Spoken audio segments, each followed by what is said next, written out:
This is what you call pushing snow. We got dumped on last night. So tonight we have the privilege of milking with the legendary Gary Lichty. Where is he?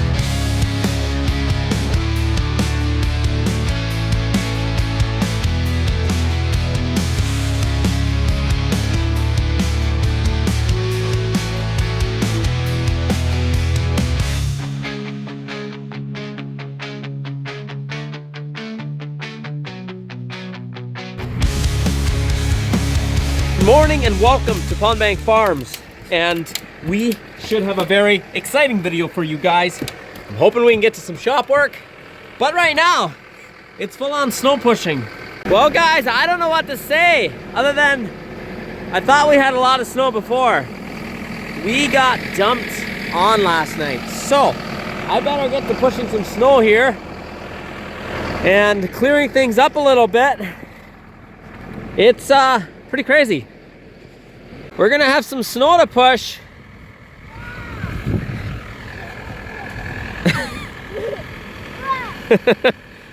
Okay. Oh, is that cold? All right, let's go to the tractor. It'll be warmer in the tractor.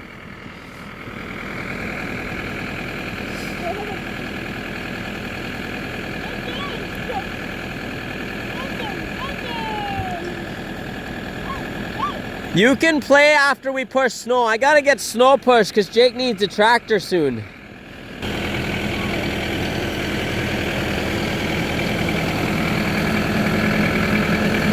So this is like the fluffiest snow there is to push, so it's pretty easy to push.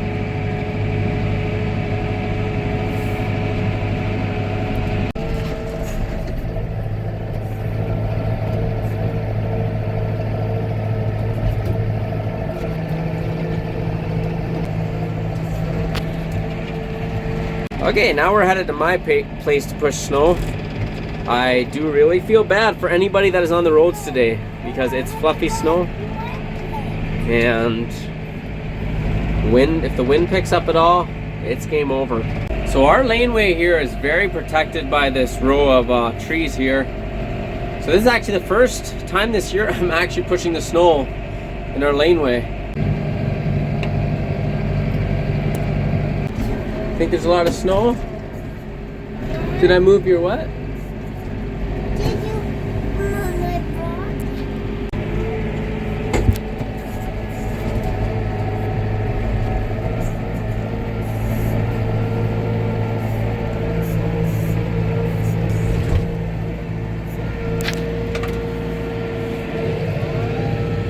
Okay, that'll get us by for now. It's still snowing, so it feels pointless to do a super thorough job right now. It is nice to have this coverall building, especially when the wind's not coming in. We're pretty protected at the face here, so generally we don't get too much weather coming in here actually.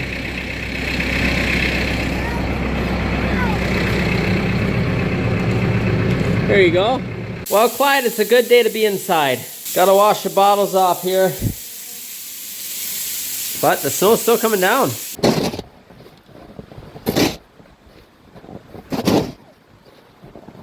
Just digging ourselves out here. Whew.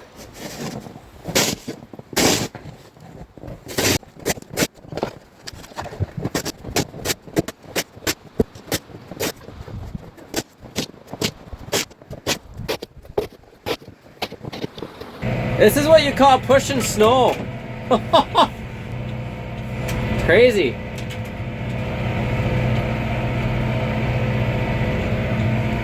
Wow, we are lucky this is fluffy. Just trying to finish up mixing feed here. It started snowing again. Crazy. Well, happy Sunday evening, everyone. It is chore time. The milk truck has already gone, meaning the tank is empty, and we got to make sure that we close up the bottom. We got the washer hooked on, which the milk truck driver would have done. So we got to unhook that, close it, and put the lid on.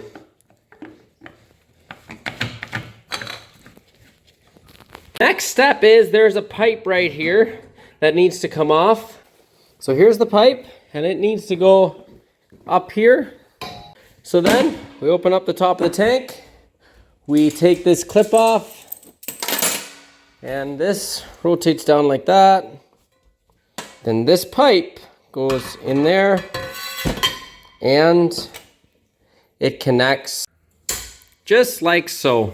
Step in getting the milk house ready to milk is these taps got to be turned. Now this is essentially water that runs through the plate cooler. I'm not exactly sure how it's all plumbed up, but it basically makes the plate cooler work so that it cools it before it goes into the tank. I guess pre-cools it, and then those taps got to be all shut for washing. Not exactly sure why. We got to open this up, which also has to be closed for washing, but needs to be open so the milk can come through. Next step is take the milkers out. And when you know it, we're ready to milk, and it's not even short time. No, I'm not gonna feed you. Go get some mice. Go get some mice. Friendly? No? You just want food? Okay, so we got all the milkers ready to go. We're gonna take these T-tips out. This is post-dip, which is a thicker solution, and the pre-dip, which is a thinner solution. So we're gonna take these out, get our little wagon ready to roll. Probably shouldn't need all these, but it's all right. So in our washing machine, we got the rags here.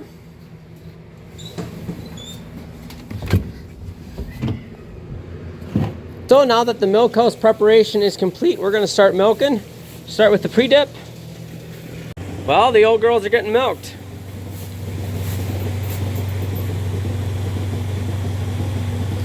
So we're gonna go ahead and get 2 more ready. So first we strip them.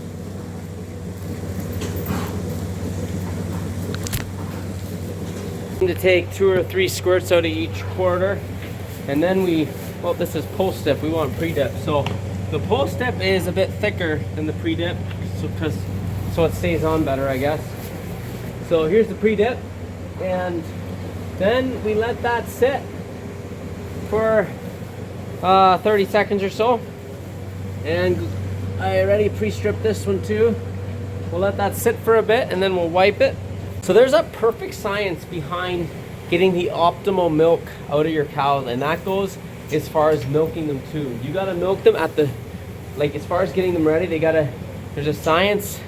I don't know the exact numbers, but you gotta get them ready, and you don't want them ready too long, you don't want them ready too short. You want them ready just right. If they're too long, they'll hold some milk. If they're too short, they'll hold some milk.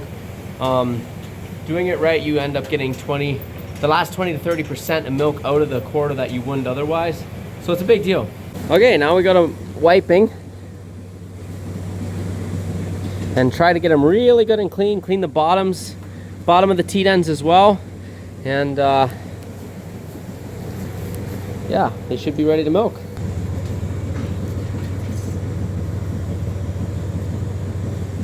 And there's already 2 done down here.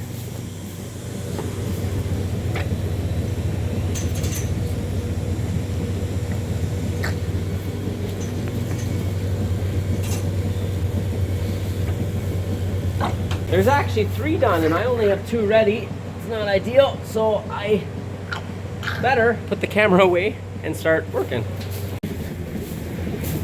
So tonight we have the privilege of milking with the legendary Gary Lichty.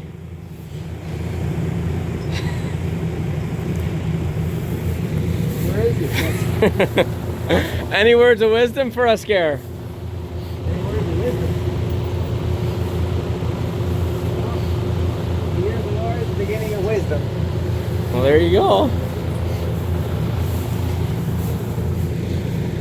Normally we have someone else to help us milk, but they weren't able to come tonight, so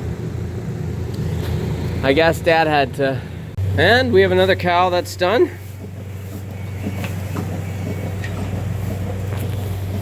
Sometimes after a milker comes off, the cow will get a little too curious, and then this happens.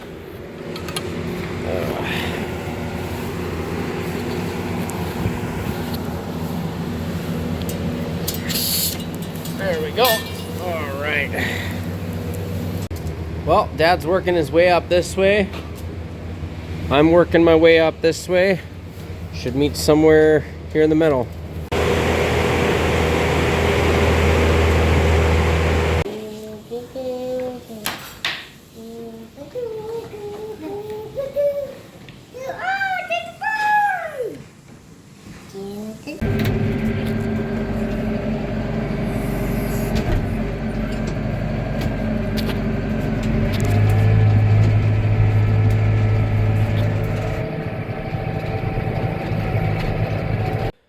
Okay, so I just got the calves fed here for the night. I got one more chore to do, and that is to get this in the shop. I want to change all the gear oils on here.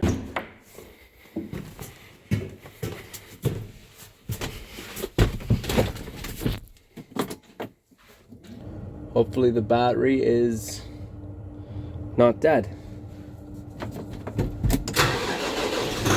There we go. Okay, we'll let it warm up for just a minute.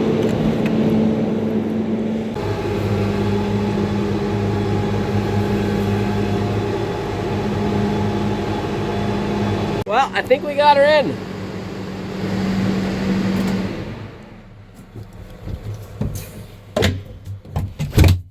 I'm just gonna pull my car in yet for the night. I wanna thaw some stuff out on it.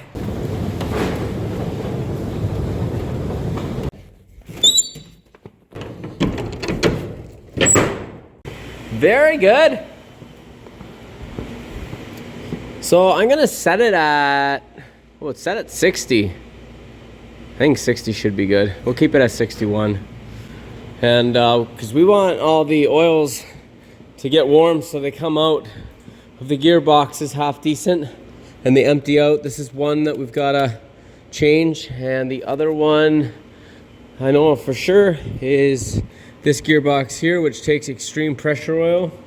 And I also want to look, there's hydraulic oil in here that I want to look at. We're just feeding the calves here.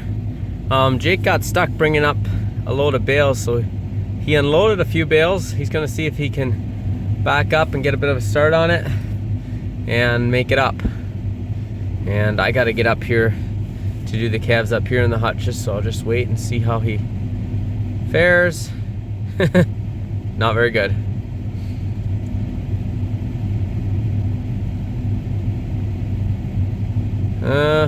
It's a slippery snow today. He made it a few inches, but that's about as far as he's gonna make it. Well, he made it. I didn't think he'd make it.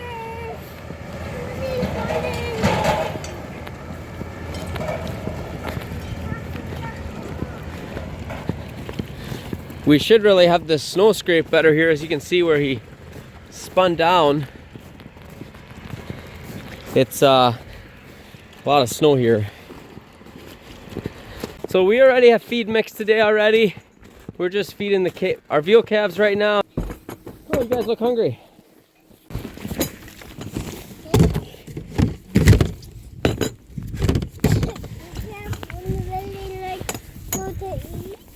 I think they're pretty hungry.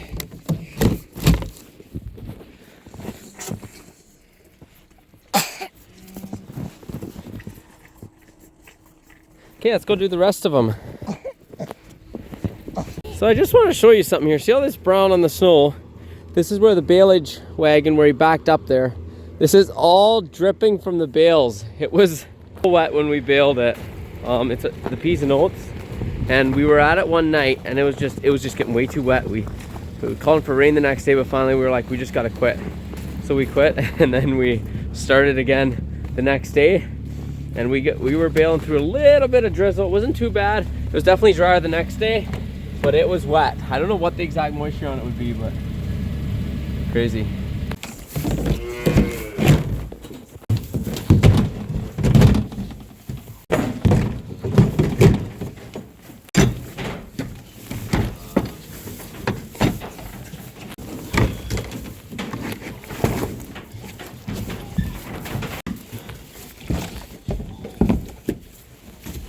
We got 8 veal calves down here on the bottle. We're actually weaning 3 of them, just giving them a bottle once a day.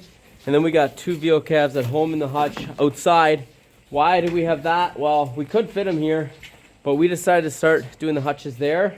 So right now it's unhandy to have so many here and then some there. It'd be nice to have them all at one place, but eventually we're gonna have them all over there, and then all the weaned ones will be in here. This is the oldest calf right here, and one that is currently in the process of starting to get weaned. She is eating pretty good. And then this is our second oldest, which was actually sick when we first got her, or when she was younger. But she's come a long way, and she's probably eating more than any of them right now. Okay, let's do a little shop work. So the first order of business, we are going to empty this gearbox, and to do that we're going to tip up the pump, because there's this line runs all the way up, and this is the holding reservoir, so we want to drain all of that. Well, you stand here, you can watch.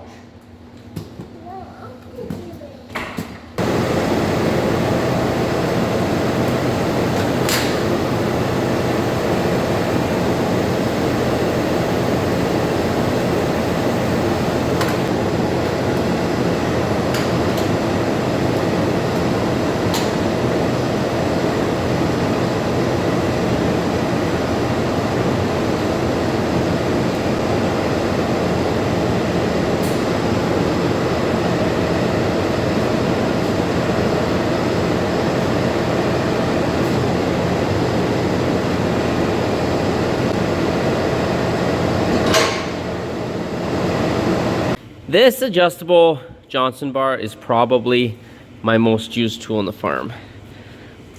Here we go.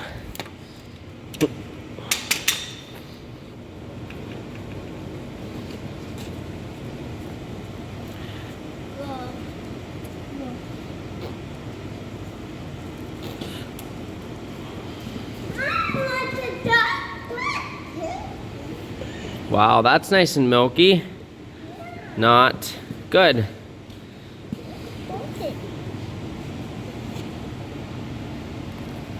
Not milky and good. So we're gonna open this up, let some air in, so maybe it'll go down quicker. I thought I cracked this somewhere, but I don't see it now, so maybe I just thought I did. I'll take that.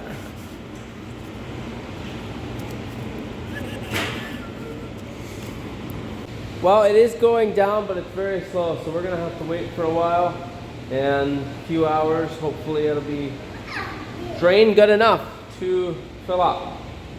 So we did have to actually replace this box last year because we had got some stuff wrapped around. As you can see, this is the old one, and the bearing went out, so we were getting manure in there and stuff, so we replaced it. But I kept this around because there's seal kit you can get to fix it, just in case we ever want to do that.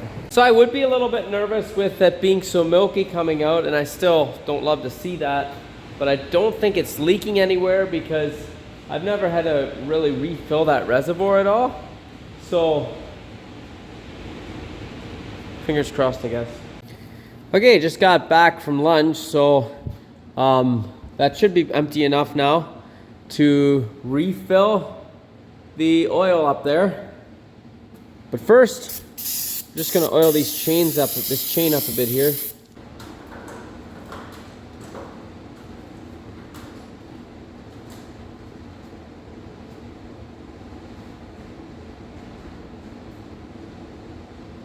So I'm just putting a little bit in this reservoir up here. I left the bottom open up so that it would run out a little bit more, and I'd know when it starts running out. So I still have that open up there, and we'll see when the oil starts coming out of there. Well, as you can see, we made a little bit of a mess with oil. So let's dry that up a bit so we don't step on it and track it all over everywhere. On a bit of a different subject, this light bar we used to have on one of our old tractors. It's got a bit of a curve to it. Any suggestions what we should put it on next? I am kind of thinking we should throw it on the combine. But does anyone else have any better ideas? Okay, it looks like the oil made its way down. So we're gonna put in the plug.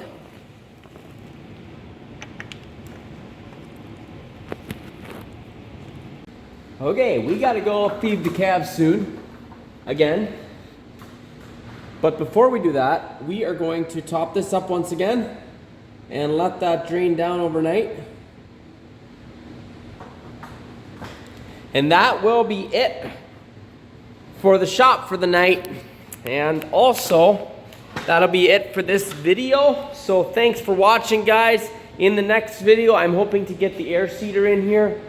Either the air seeder or the corn planter, I guess. I'm not sure yet. Get this finished up, get the air seeder in here, and get working on it. Plans are always subject to change, but I'm hoping the air seeder or the corn planter, unless I'm missing something. So tune in for that one, and it should be a good one. Thanks for watching this video, guys. Click the like button if you liked it. Go ahead and subscribe if you are a first-time viewer. If you have any friends that enjoy farming videos, go ahead and share it to them. Thank you guys for watching. We'll see you in the next one.